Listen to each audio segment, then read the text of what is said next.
perubahan yang seturut dengan firman Tuhan.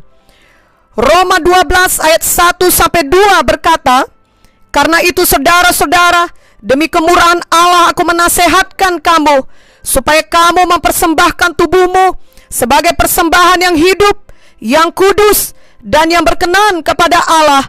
Itu adalah ibadahmu yang sejati.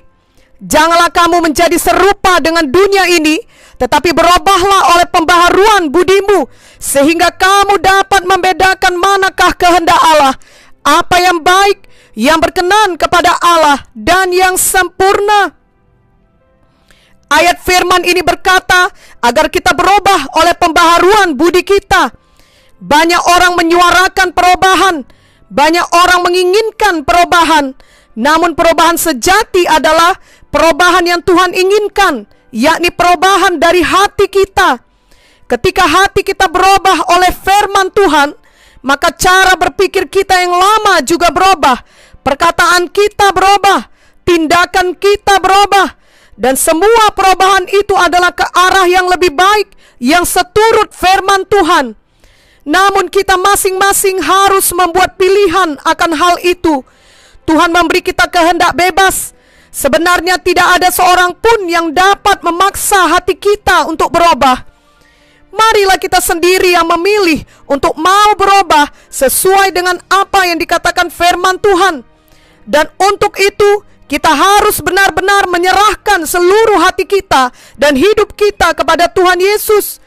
Tuhan Yesus bukan hanya menjadi juru selamat kita, tetapi benar-benar menjadi Tuhan yang memerintah atas hidup kita. Artinya bukan lagi kita yang memegang kendali atas hidup kita, tetapi Tuhan Yesus yang memegang kendali atas hidup kita. Firman-Nya yang memegang kendali atas hidup kita. Tuhan dan firman-Nya adalah satu. Jadi jelaslah bahwa kita tidak akan memaksakan kehendak kita yang harus jadi, cara kita yang harus diikuti, tujuan kita yang harus tercapai dan pada waktu yang kita ingini. Tetapi kita berubah dalam hal kita tunduk kepada kehendak Tuhan, kepada cara Tuhan, tujuan Tuhan, dan waktunya Tuhan. Dengan kata lain, kita berserah sepenuhnya dan percaya penuh kepada Tuhan. Kerap kali kita merasa sulit untuk percaya dan berserah kepada Tuhan karena kita mau selalu kita yang memegang kendali. Walaupun kita tahu firman Tuhan mengatakan untuk berbuat sesuatu, tetapi kita berpikir seolah-olah kita lebih tahu daripada Tuhan, sehingga kita menunda melakukannya ataupun tidak melakukannya. Kita tidak mau berubah, kita tidak mau mematuhi firman tersebut karena kita tidak percaya dan tidak mau berserah sepenuhnya pada Tuhan atau pada kuasa firman-Nya. Sebenarnya dalam hidup ini, kita seringkali tidak punya kendali atas hidup kita. Misalnya, kerap kali kami melakukan perjalanan keluar kota untuk pelayanan KKR dan seminar dengan pesawat terbang. Ketika kami duduk di atas pesawat itu, sebenarnya kami menyerahkan kendali sepenuhnya pada pilot pesawat tersebut. Tidak ada yang dapat kami perbuat lagi untuk perjalanan pesawat tersebut. Begitu kami memilih masuk ke kabin pesawat dan menunggu untuk take off. Begitu juga selama perjalanan dengan pesawat itu. Sepenuhnya kami dan semua penumpang lainnya harus mempercayakan diri kami kepada pilot untuk membawa kami ke tujuan dengan selamat.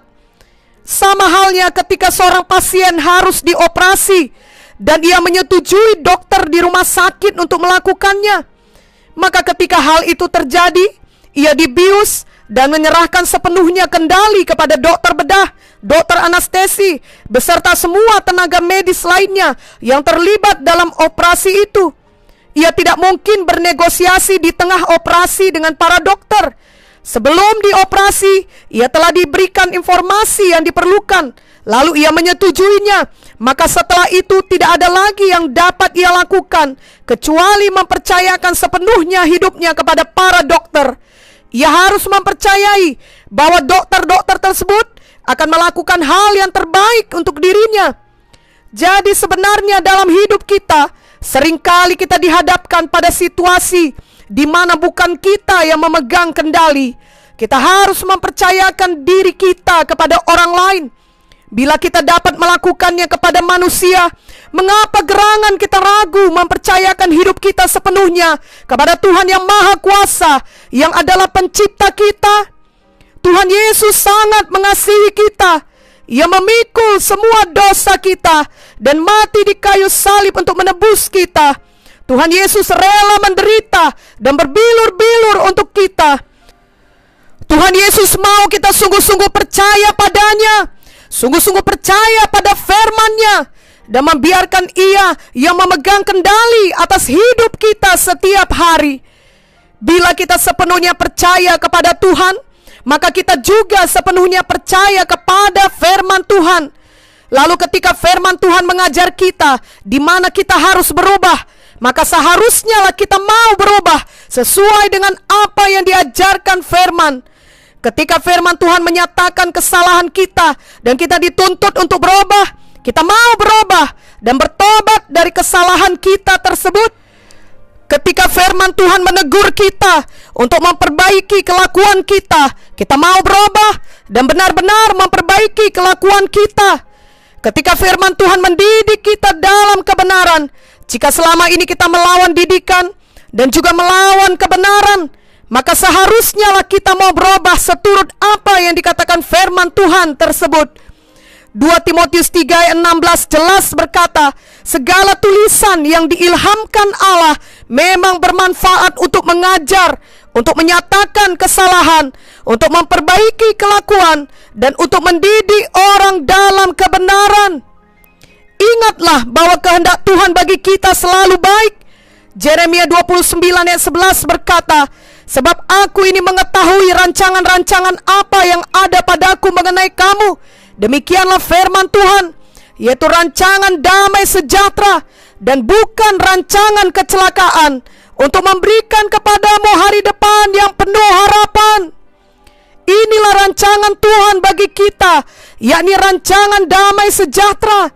Tuhan bukan mau mencari-cari kesalahan kita atau kekurangan kita. Tuhan sangat mengasihi kita.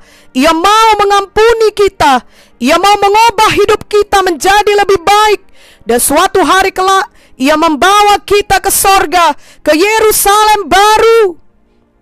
Mari kita membaca Efesus 4 ayat 22 sampai 24. Yaitu bahwa kamu berhubung dengan kehidupan kamu yang dahulu harus menanggalkan manusia lama yang menemui kebinasaannya oleh nafsunya yang menyesatkan, supaya kamu dibaharui di dalam roh dan pikiranmu, dan mengenakan manusia baru yang telah diciptakan menurut kehendak Allah di dalam kebenaran dan kekudusan yang sesungguhnya. Ayat ini jelas mengatakan bahwa hidup kita yang lama sebelum mengenal Tuhan harus berubah, harus dibaharui. Hidup yang lama tersebut disebut juga dengan manusia lama yang dikuasai dosa dan nafsu, perlu sekali dibaharui di dalam roh dan pikiran. Jadi hati dan pikiran kita harus berubah, harus mengenakan manusia baru yang patuh pada kehendak Tuhan, yang benar dan yang kudus. Jadi semua dimulai dari perubahan hati dan pikiran kita. Amsal 23 ayat 7 berkata, sebab seperti orang yang membuat perhitungan dalam dirinya sendiri, demikianlah ia. Dengan kata lain, sebagaimana seorang berpikir, demikianlah ia. Apakah yang selalu kita pikirkan setiap hari? Apakah yang kita isi dalam pikiran setiap hari? Itulah yang membentuk siapa diri kita sebenarnya. Apakah semua yang kita pikirkan seturut dengan firman Tuhan? Jika belum, apakah kita mau berubah? Filipi 4 ayat 8 berkata, jadi akhirnya saudara-saudara, semua yang benar, semua yang mulia, semua yang adil, semua yang suci, semua yang manis, semua yang sedap didengar, semua yang disebut kebajikan dan patut dipuji, pikirkanlah semuanya itu. Apakah pikiran kita benar dan mulia? Apakah pikiran kita suci dan manis? Atau kita tetap mau memikirkan hal-hal yang bertentangan dengan firman Tuhan? Janganlah terus memikirkan hal-hal yang bertentangan dengan firman Tuhan. Jangan dengarkan tipu daya setan yang disuntikkannya ke dalam pikiran kita. Memang selalu ada pertempuran dalam pikiran kita. Kita masih hidup dalam tubuh kita, dan tetap memiliki kehendak daging yang seringkali didorong oleh setan untuk berbuat dosa. Namun kita juga memiliki Roh Kudus di dalam kita yang menyanggupkan kita untuk senantiasa memilih hidup dalam kebenaran firman Tuhan. Misalnya dalam keadaan pandemi COVID-19 sekarang ini, setan mau membuat pikiran kita dipenuhi selalu oleh ketakutan dan kekhawatiran. Apalagi kita melihat orang-orang di sekitar kita bukannya mau menolong kita, justru mau mencelakai kita. Betapa hati kita rusuh dan rasanya hati kita mau menyerah saja. Namun Roh Kudus mengingatkan kita akan firman Tuhan yang selama ini telah kita baca. Misalnya kita diingatkan akan Mazmur 46 ayat 2-3 yang berkata, Allah itu bagi kita tempat perlindungan dan kekuatan, sebagai penolong dalam kesesakan sangat terbukti. Sebab itu kita tidak akan takut, sekalipun bumi berubah, sekalipun gunung-gunung goncang di dalam laut. Juga akan Mazmur 37 ayat 12-13 yang berkata, orang fasik merencanakan kejahatan terhadap orang benar dan menggertakkan giginya terhadap dia. Tuhan menertawakan orang fasik itu, sebab ia melihat bahwa harinya sudah dekat. Maka biarlah hati kita dan pikiran kita bersetuju dengan apa kata Roh Kudus, apa kata firman Tuhan. Hati kita tidak lagi cemas, takut, khawatir, atau putus asa. Maka ucapan kita dan perbuatan kita juga akan berubah seturut hati kita yang berubah tersebut. Ucapan dan perbuatan kita penuh sukacita, penuh semangat, dan kita maju terus dalam kehidupan kita sekarang ini. Karena kita tahu sekalipun bumi berubah, Tuhan adalah pelindung kita dan penolong kita. Kita tahu bahwa apapun rencana jahat orang lain tidak akan bisa melewati batas yang telah ditentukan Tuhan. Tuhan tetap memegang kendali atas hidup kita. Itu sebabnya penting sekali pikiran kita berubah sejalan dengan apa kata firman Tuhan. Selain itu, biarlah kita sadari bahwa banyak jenis kejahatan kerap kali dimulai dari hati dan pikiran. Apakah itu kekerasan, pencurian, pembunuhan, kenajisan, atau apa saja. Ayub 15 ayat 35 berkata, mereka menghamilkan bencana dan melahirkan kejahatan, dan tipu daya di kandung hati mereka. Itu sebabnya penting sekali hati kita dibaharui dan berubah terus-menerus oleh kuasa firman. Jangan berhenti berubah hanya karena kita sudah memiliki jawaban doa kita, atau bila kita sudah memiliki kedudukan, kuasa, atau bahkan sudah memiliki pelayanan. Siapapun kita, apapun kedudukan atau pelayanan yang kita miliki, kita harus mau tetap berubah setiap hari menjadi lebih seperti Tuhan Yesus. Filipi 2 ayat 5 berkata, hendaklah kamu dalam hidupmu bersama menaruh pikiran dan perasaan yang terdapat juga dalam Kristus Yesus. Dan Roma 8 ayat 29 berkata, sebab semua orang yang dipilihnya dari semula, mereka juga ditentukannya dari semula untuk menjadi serupa dengan gambaran anaknya. Perubahan dalam hati kita akan diikuti dengan perubahan ucapan kita dan tindakan kita. Perubahan ini terjadi oleh karena doa-doa kita, oleh karena membaca dan mendengarkan firman Tuhan, dan oleh karena kita mau mendengar dan mematuhi suara Roh Kudus dalam hati kita. Selanjutnya, jangan menyerah bila kita sudah benar-benar mau bertobat dan berubah, namun ternyata kita masih jatuh lagi pada dosa. Mari langsung bangkit kembali. Amsal 24 ayat 16 berkata, sebab 7 kali orang benar jatuh, namun ia bangun kembali, tetapi orang fasik akan roboh dalam bencana. Setan memang akan selalu menggoda kita setiap hari, namun kita tidak perlu menyerah pada godaan setan tersebut. Ingatlah bahwa Tuhan Yesus sudah mati bagi kita dan telah menebus kita dari perhambaan setan. Setelah kita menerimanya sebagai Tuhan dan Juru Selamat kita, Tuhan memberikan kepada kita hati yang baru.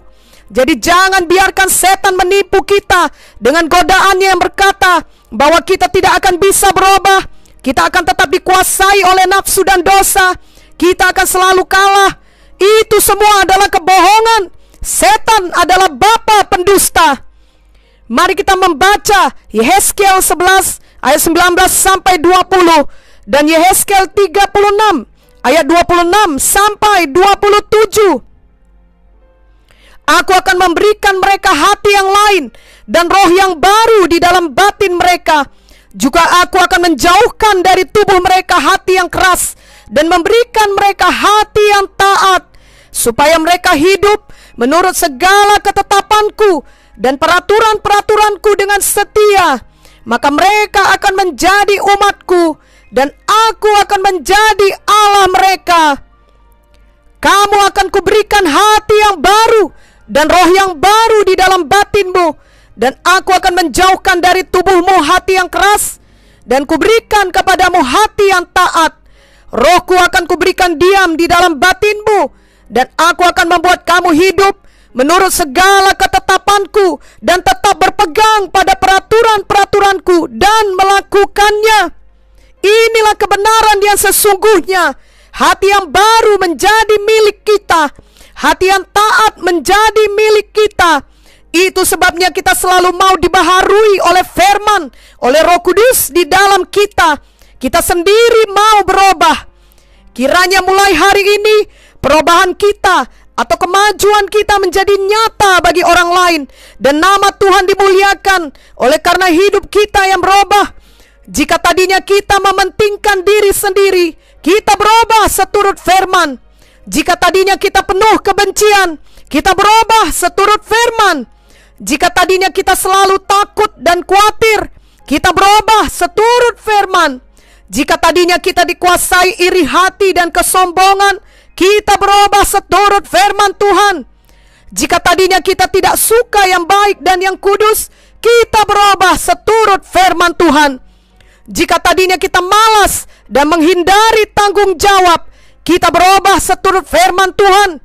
Jika tadinya kita berbohong dan memecah, kita berubah seturut firman Tuhan. Jika tadinya kita selalu rendah diri, kita berubah seturut firman Tuhan.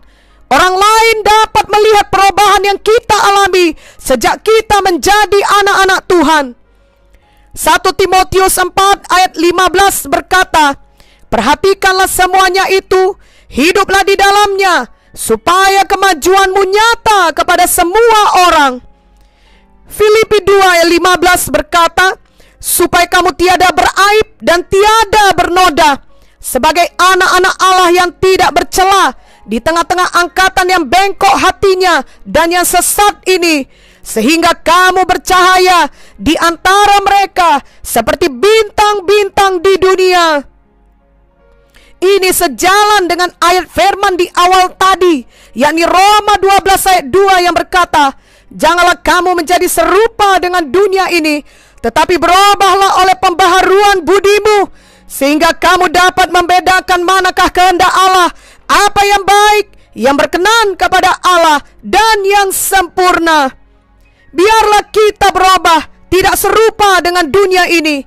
Kita mengasihi, kita mengampuni, kita berkorban, kita berjalan dalam hidup yang kudus, kita menyangkal diri, kita hidup bagi Tuhan Yesus. Kita menyerahkan seluruh kendali hidup kita kepada Tuhan Yesus saja.